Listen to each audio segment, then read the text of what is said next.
You might remember last week, Harold Peacock from History Out There told us about the unsolved Toowoomba Ruthven Street murder of 1865. Well, he doesn't just leave the stones unturned. He turns them all over and rolls them down the hill because now he's identified a new prime suspect and he's here to reveal it all. How are you, Harold? Oh, very well, thank you. Yeah, there's even £100 reward still outstanding from 1865. So Wow. You never know. We might have a good morning tea this morning. Yeah, it could be. All right, mates. Let's take everyone back to 1865. And who is this new prime suspect? Yeah, well, I'll just remind you that the victim was Mrs. Margaret Curtis. She was a 28-year-old mother of two who was strangled at around 8 o'clock one night on Ruthven Street. At least 6 different people were charged, but no one was ever convicted. So, like you said, I've been looking at new suspects, and I think I've come up with something. Oh. Now, the last to see Mrs. Curtis alive was her sister-in-law, Catherine Curtis.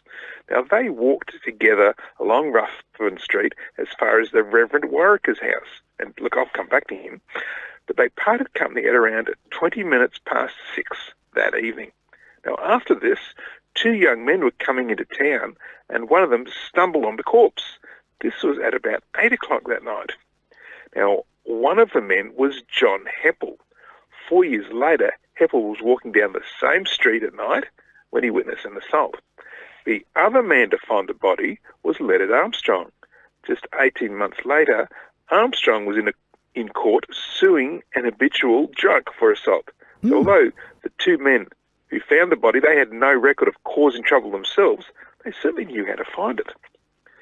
Now, the body of the murder victim was found in Ruthven Street between the residence of Reverend John Warwicker and that of Mr. Adam Geddes, which, they were only a short distance apart from one another. There was only a small paddock between them.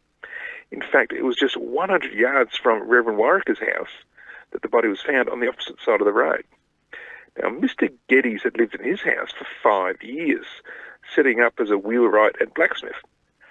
After the murder, he remained there for a further 21 years, so it appeared he had no reason to leave.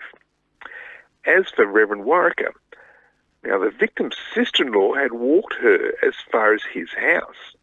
Now, the Reverend had come out from England in the company of the Reverend Edward Griffith, who was the father of the future Queensland Premier and Chief Justice of Australia.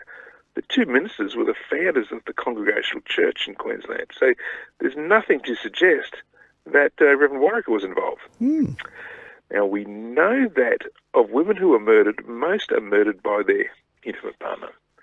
So we've got to look at the victim's husband, Mr. John Curtis. Now, after the traumatic event, he continued to live in the same house on Ruthven Street where his wife was murdered. Of the couple's 2 children, one died just months later, and the other decided to never marry and died of old age. Wow. Now, Curtis himself, he married for a second time to an 18-year-old Irish girl and went on to father 15 children. 15? Yeah, so look, there might be some unusual things about him, but there's nothing to suggest that he was the murderer. Wow. Now, nothing happened for a decade as the murder went unsolved. However, then rumours began to circulate. One was that a prisoner in Berrima Jail in New South Wales made a confession that he was one of 2 perpetrators.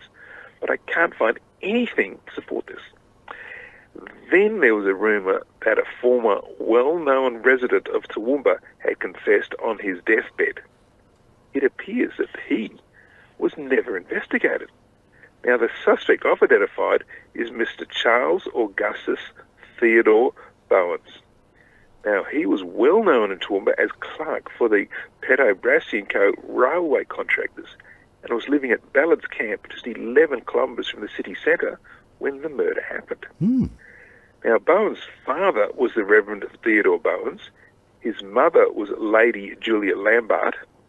His brother was Lieutenant Colonel Lambert Bowens, Military Cross at MBE, and his uncle was Lord Lambert, 8th Earl of Cavan. Wow.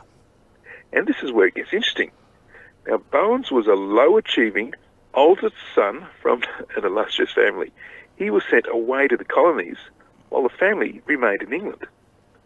After the murder in 1865, when Bones was 23 years old. He left at Toowoomba and didn't resurface until 1869 in Sydney when he got married. Oh. He died in 1874, and that's when the rumours began of a deathbed confession. Now, on the peerage database that I've seen, he's not even included on the records. He's been expunged. Wow. So Charles Bones was never investigated, but I reckon we have a new prime suspect for that 1865 Ruthven Street murder. Well, he took it to his deathbed if it was him. Yeah, it certainly sounds suspect. But he was sent out to Australia and just written out of the family for whatever reason. Whatever he did over here, they weren't happy about it. Yeah, and obviously the guy that had 15 kids had no radio or TV at the time. Yeah, well, I guess he was happy about it. Well, that's true. Mate, a great story as always, and a new possible prime suspect in that 1865 murder on Ruthven Street in Toowoomba. Now, you'll be posting this story up? Absolutely. It'll be on my website later in the week on historyouthere.com. All right, people should go on there. There's a ton of great stories on there, so go and have a little read through some of those, and it's historyouthere.com. And we'll look forward to doing it all again next week. Looking forward to it, Damo. There we go, Harold Peacock joining us there with our local history. Birthdays coming up next.